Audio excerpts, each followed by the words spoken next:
Welcome to the latest Wax Ecstatic Pack Break. I'm your host, Matt Salmon, and as you can see, we don't actually have anything to break here. It's already been broken. But, as we will discuss on our latest podcast this upcoming Friday, September the 11th, this set that we're looking at broke a lot of norms, not only for Topps, not only for Kmart, but also with just how baseball cards were made in the early 1980s. Or maybe not necessarily how they were made, but why a particular set was produced.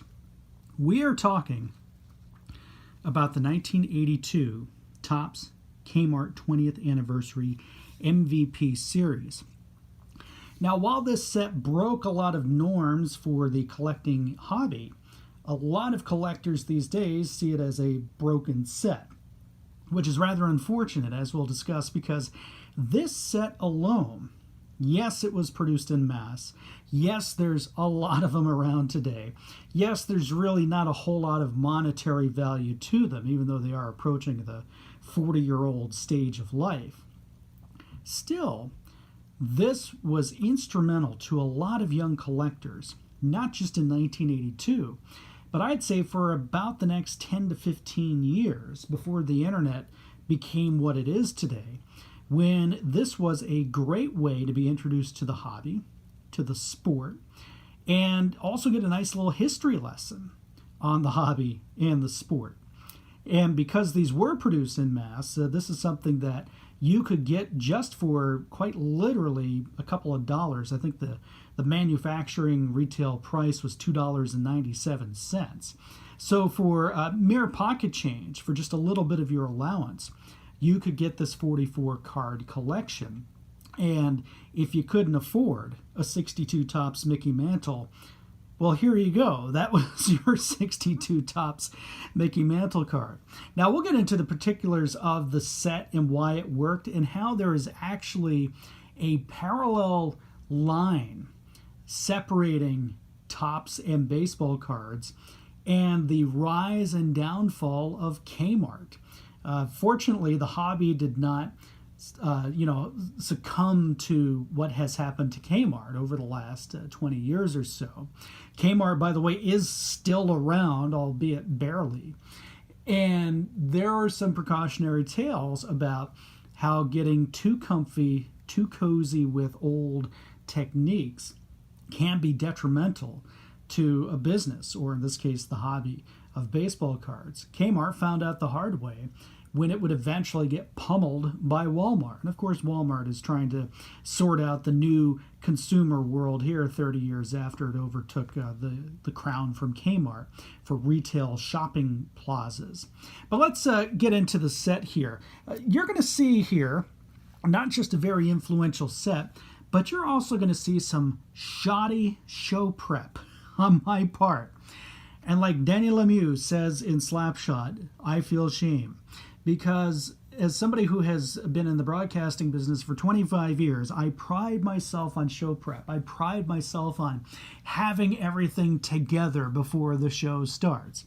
So when I went through my collection, and my Kmart set here isn't in the original cardboard box, it's in this little plastic sleeve. I moved in there like 20 years ago. I pulled it out and I thought, all right, here's the set and I'm going to talk about it. But then I realized there's actually several cards missing from this. And as you can see, just by looking at the mantle card, they're pretty beat up. So I'm going to have to just go online and buy one of these, and not only so I can have one that is likely in pristine condition, but one that has all the cards. So forgive me, you're going to see there are clearly several cards here missing. But let's take a look at the mantle card real quickly here. This was the basic design of the MVP set here, where you had plenty of advertising for Kmart at the top, plus with this kind of angled 3D look here, you would have the original card of the National League and the American League MVPs. And the American League cards had this blue background. National League had yellow. Now we'll talk about Maury Wills in just a moment. But you had the card that was originally produced, front and center here, and you had the notation of the year in the league that that player was an MVP. Now we flip it over on the back. Very easy to read, and surprisingly for 1982, when Topps was in their final stages of avocado green, when Topps was in its final stages of avocado green ink on everything, they opted for the red, white, and blue, which is rather appropriate because it also mirrored Kmart's colors, as you can see here on the top. But you had this basic narrative of the MVP season. So why was Mickey Mantle the American League MVP in 1962? Well, here you go. You've got season highlights. So Topps bypassing the stats, going with a little narrative, or I should say the list of stats. Obviously, you can see stats here. You can see, his base hits and number of home runs and bases on balls and stuff like that. So you got a nice little history lesson here. And that's what every card did. But Topps had to get creative. And we'll start with the Maury Wills card here because this is a faux card. No, not this actual card. No, that one. There is no 1962 Topps Maury Wills card. Wills did not have a card in the base set that year.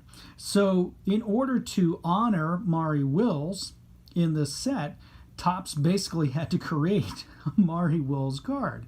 So this is kind of surprising news to people who aren't in the know. So before the days of fake news or interesting marketing propaganda, Topps had to basically just completely make up a card and pass it off as if it actually existed. So if you want the true 1962 Topps Maury Wills card, this is pretty much your only option. And believe it or not, some collectors do put a little more of a premium on this card. I'm not going to say they'll buy it for $20, but it certainly helps the set stand out. Now, there's another player card in here that did that, but I just want to flip through the cards that I have. And again, I apologize because we're missing like 7 or 8 of these cards, and I feel terrible about it. So when I do get the full set one day, I will share this with you. But here we go. We've got Elston Howard, 1963 American League. As you can see, we missed the 63 National League, skipped all of 1964. Willie Mays, 1965. This is where I first fell in love with 65 top. Zoyo Versalles with the Minnesota Twins. Bob Clemente, the late Roberto Clemente, 1966. Frank Robinson. Of course, this was the real card from 1966, but he had already been traded to the Orioles, infamously showing him wearing the Cincinnati Reds uniform there after getting traded from the previous winter. You got Carl Yastrzemski. This is how I think I learned how to say Yastrzemski. The Big O, Orlando Cepeda. We go to 1968, the year of the pitcher, Bob Gibson. And the criminal, Denny McClain. He took money from my parents. I've never forgiven him for that. Harmon Killebrew for 1969. We've got Willie Mccovey. I've only got one 1970 card here. It is one of my favorite players growing up as a youngster, Johnny Bench. And what's unique for me is the Cincinnati Reds used to spring train in Tampa, Florida. And they used to spring train in what was called Al Lopez Field, which is now the location of Raymond James Stadium, the home of the Buccaneers. But the former home of the Buccaneers, the old Tampa Stadium, and this is before it was enclosed. It wasn't quite necessarily the big sombrero just then. It's in the background of a lot of these Cincinnati Reds pictures. What's also interesting here is Bench wearing the pinstripes. The Reds gave up on the pinstripes, I believe, after 1967. So an old picture here used in 1970. Here's where I learned about Vida Blue, one of the dominant young pitchers of the Oakland A's in 1971, Joe Torre. And, back then I thought Joe Torre was just a manager. No, he was an actual MVP. We've got Dick Allen here wearing his red White Sox uniform. And, I couldn't believe that the White Sox actually had red caps back then, but there you go. Bench again for 1972. Reggie Jackson, 1973. Pete Rose, also in 73. Again, I skipped 1974. I don't know what happened to those cards. But here's the other faux card here. Fred Lynn's 1975 Topps card was one of those 4-panel Andrew Ridgely rookie cards. So what Topps did was basically take the headshot that they utilized for that card and pulled it out of the archives and created this whole new card that Fred Lynn had himself. So again, another manufactured card there. More of the Big Red Machine, Joe Morgan, again with Tampa Stadium in the background there. And this is where I learned that dominant players could be MVPs in back-to-back years. There's Joe Morgan again. The late Thurman Munson. We moved to 1977, Rod Carew. Big George Foster. Dave Parker in 1978. Again, we skipped past the American League winner. This is where I also learned that we had co-MVPs in 1979. Now, not Don Baylor, but in the National League, where we had Pops, Willie Stargell, and Keith Hernandez. And you can see it says here co-winner. 1980, the phenomenal seasons of George Brett and Mike Schmidt. And then in 1981, you've got Mike Schmidt again. And what's interesting here, Raleigh Fingers, your American League MVP winner. But this is actually from the Topps traded subset here. Had Topps gone with the card from 1981's base set, it would have been Raleigh with the Padres. And of course, in 1982, it wouldn't have looked right because Fingers was with the Brewers. But what was interesting is rather than having to go the faux route, they were able to just reach into the traded set. Now, what's also interesting is there were some highlight cards included. Now, I'm missing one. Again, I apologize. But here we've got Hank Aaron and Pete Rose, so a couple of key highlights from the previous 20 years, one from 1974, one from 1981, and of course featuring big names. But you may wonder, well, why did they just throw these in? We'll get into the details of that in the show, but basically it's because of the sheet size.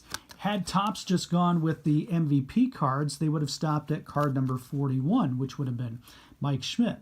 Well, the sheets were done with 11 cards in each row, so you would have just had 3 empty spaces. That would have been a waste. So Topps and Kmart decided to throw in these, past year highlights as well to make it a nice even 44 cards, much easier to process for the folks at Topps. So there's a look at the Kmart set. We're going to get into the details of the Kmart set in a little bit. Again, on our podcast on Friday, we'll talk about those faux cards with Maury Wills and Fred Lynn. But also, we're going to talk about some of the players in here. Now, normally we wouldn't dive into the stories of Mickey Mantle or Pete Rose or Johnny Bench. You know who these guys are. We've actually even talked about Maury Wills before. But we're going to bring you the stories of some of the players that you may not recognize right off the bat. We're going to start with Elston Howard. So Elston Howard will be part of the player conversation. We'll also feature Zoyo Versalles, one of the most underrated players of the 1960s, one of the best infielders, had a very brief stint of fame. Let's see, who else shall we talk about? As you can see, I'm making this up on the fly. We haven't talked about Keith Hernandez before. There's a lot going on with Keith Hernandez. He's probably eyeing the foul line, thinking it's something else in that picture. So we'll talk Keith Hernandez, and we'll talk Raleigh Fingers as well. I don't believe we've discussed him in the past. So there you go, your MVP assortment from 1982, covering 1962 through 1981. So we will talk more about this set in our upcoming podcast, why it should get a little more respect than it actually does, and why it was so influential to so many people, including myself. That's coming this Friday, September the 11th. It drops at noon Eastern. Look for it on our home base at audioboom.com or throughout the RSS feed, including Apple Podcast, iHeartRadio, TuneIn, Stitcher, Blueberry, and Google Play. I'm your host, Matt Salmon. Thanks for watching this Wax Ecstatic Pack Break.